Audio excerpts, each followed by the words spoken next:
আসসালামু আলাইকুম। চলে আসলাম একটা নতুন রান্না নিয়ে। টমেটো। আজকে টমেটো রান্না করব আমি। তাও চেরি টমেটো। তো আমি প্রথমে দিলাম তেল, তারপরে দিলাম রসুন কয়েকটা, তারপরে দিলাম বেশি করে পেঁয়াজ। অনেকগুলো চেরি টমেটো রান্না করব আজকে আমি। তো এখন তো টমেটো সিজন। অনেক মজার মজার টমেটো বের হয়েছে। দেশি টমেটো, চেরি টমেটো অনেক মজা হয় রান্না করলে। তো আমি লোভ সামলাইতে না পারে দুপুরবেলা কি করলাম, আজকে টমেটোগুলো রান্না করে ফেলতেছি। সব সময় তো আমরা মাছ দিয়ে টমেটো রান্না করি, আজকে টমেটো দিয়ে মাছ রান্না করব, চিংড়ি মাছ। টমেটোগুলো আমি কাটি নেই, পুরো ধুয়ে মুখটা কেটে নিয়েছি।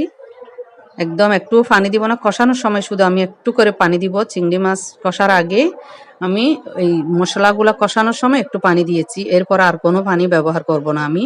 টমেটো থেকে আপনি আপনি পানি বের হয়ে যাবে।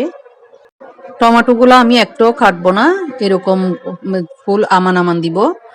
তারপর আমি একটু পানিও দিব না, এখানে পানি আপনি আপনি বের হয়ে যাবে। এটা খাইতে কিন্তু অনেক টেস্ট, অনেক ভালো লাগবে, অনেক জাল হবে। আমি অনেকগুলা কাঁচামরিচও দিব।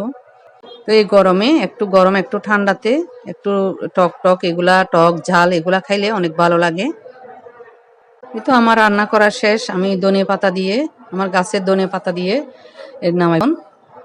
তা আপনারাও চাইলে মুখে রুচি না থাকলে এভাবে রান্না করে খাইতে পারেন। টমেটো জাল জাল করে টমেটো রান্না করবেন। তা আবার চেরি টমেটো এগুলো কিনে রাখলেও ঘরের মধ্যে অনেক দিন থাকে, এগুলো ভালো, বেশি ভালো। বড় টমেটোগুলা তাড়াতাড়ি নষ্ট হয়ে যায়, এগুলা কিন্তু নষ্ট হয় না। তো সবাই ভালো থাকবেন। আল্লাহ হাফেজ।